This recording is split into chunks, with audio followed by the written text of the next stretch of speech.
ফরিদপুরের চর কমলাপুরে নিখোঁজের ৪৮ ঘণ্টা পর ৪ কিলোমিটার দূরের পুকুরে উদ্ধার হয়েছে জাওয়াত আবরার নামের এক স্কুল ছাত্রের মরদেহ। পরিবারের সদস্যদের দাবি, জোয়াইর মোড় এলাকায় তাকে প্রথমে চোর সন্দেহে মারধর করা হয়, পরে ফেলে দেওয়া হয় পুকুরে। যদিও জোয়াইর মোড় এলাকার মানুষ বলছেন তারা ওই কিশোরকে মারধর করেনি, সে পালিয়ে গিয়ে পুকুরে পড়ে যায়।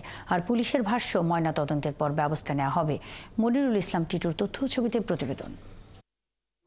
তুমি আমাদের ওইখানে নিয়ে চলো, যেখান থেকে চুরি করে আমার তো বলছি গাড়ি চুরি আনেন, ওই মোটরসাইকেলে করে তোমাকে নিয়ে যাওয়া হবে। এইখান থেকে কত দূরে তুমি কি জানো ওই জায়গার নাম কি? গত মঙ্গলবার নবম শ্রেণীতে পড়ুয়া জাওয়াদ আবরারকে চোর সাব্যস্ত করে সামাজিক যোগাযোগ মাধ্যমে লাইভ করে ফরিদপুর সদরের জোয়াইর মোড় এলাকার কিছু লোক। সেই লাইভে তারা আবরারের ওপর 3 হুইলার চুরির সন্দেহের কথা বলছিল। তার পরিবারের সদস্যরা আরও জানান, এর আগে গত রোববার থেকে আবরার নিখোঁজ ছিল। পারিবারিক কারণে কিছুটা মানসিক বিপর্যস্ত ছিল আবরার। আবরারের চাচা জানান, সন্দেহের বশে আটক আবরার তার বাড়ির চর কমলাপুর জানালেও তার পরিবারের সঙ্গে কেউ যোগাযোগ করেনি। অন্য স্বজনরা জানান, আবরারের মরদেহ দেখে বোঝা যায় তাকে মারধর করে হত্যা করে পুকুরের পানিতে ফেলে দেওয়া হয়েছে। হাইওয়ে হাটে ওইখানে ওরা অন্য একটা চোর ধরছে, ও ওইখান দিয়ে যাইতেছিল। ওই সময় ওরা ধরছে যে ও চুরি করছে। ও বারবার করে বলছে যে আমি কোনো চুরি ডাকাতির সাথে লিপ্ত নেই। ভিডিওগুলো আমার কাছে আছে। প্রথম যে ভিডিও ছাড়ছে তারা চোর আখ্যায়িত করছে, পরবর্তী তারিখে যে ভিডিওটা করছে কম্বল গায়ে দেওয়ানো, তারপরে তারা প্রহার করা হয়েছে। ফেসবুকে যারা লাইভ করছিল তারা জানান, আবরারকে অপ্রকৃতিস্থ মনে হওয়ায় মারধর করা হয়নি। একই দিনে আরও একজনকে 3 হুইলার চোর সন্দেহে আটক করা হয়, তাকে মারধর করা হয়। পরে পুলিশ এলাকার লোকজনের জিম্মায় তাদের রেখে যায়। সোমবার ভোরে পালিয়ে যায় আবরার। মঙ্গলবার ভোরে পুকুরে পাওয়া যায় তার মরদেহ।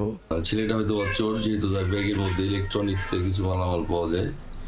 তো এরপর 999 ফোন দিই, এএসআই শরীফ ভাই 999 থেকে ফোন দেওয়ার পর আসার পর সেই ছেলেটাকে নেয় না। সেইভাবে বলে যে ছেলেটা যদি গাড়ি থেকে লাফ দিয়ে মারা যায়, একটা বাজে ভাষা ব্যবহার করে, তাহলে দায়ভার কে নিবে? ফজরের নামাজ পড়ে বেরোয় দেখি কি ওই গাছের পাতা পুঁতে ছিটতেছি, ছিঁড়ে পরে গিন্দিরে পড়তেছে, পরে ভরার পর মানে 5-6 মিনিট পরে আর কি চলে গেছে। যদিও পুলিশ জানিয়েছে 999 নম্বরে ফোন পেয়ে সেখান থেকে চোর সন্দেহে মারধরের শিকার হওয়া একজনকে থানায় নিয়ে আসা হয়েছে, কিন্তু আবরারকে তারা দেখেনি। তবে কোতোয়ালি থানায় তার নিখোঁজের বিষয়ে জিডি এন্ট্রি হয়েছিল। থানায় এসে এই ব্যাপারে একটা অপমৃত্যু মামলার ইনফরমেশন দিলে আমরা মামলাটা রুজু করি এবং আবরার জাওয়াতের মৃতদেহের শ্রোতাল রিপোর্ট প্রস্তুত করে আমরা মর্গে প্রেরণ করি মেডিকেলে। এখন মেডিকেল যে রিপোর্ট দিবে, ডাক্তারি রিপোর্ট, তার মৃত্যুর সম্পর্কে ময়নাতদন্ত রিপোর্ট প্রাপ্তি সাপেক্ষে পরবর্তী আইনগত ব্যবস্থা আমরা গ্রহণ করব। 6 বছর বয়সে আবরারের বাবা মায়ের বিচ্ছেদ হয়। মা অন্যত্র বিয়ে করে, বাবা প্রবাসী। চাচার কাছে বড় হওয়া আবরার মানসিকভাবে সবসময় বিষণ্ণ থাকত। হাসান আহমেদ, 71।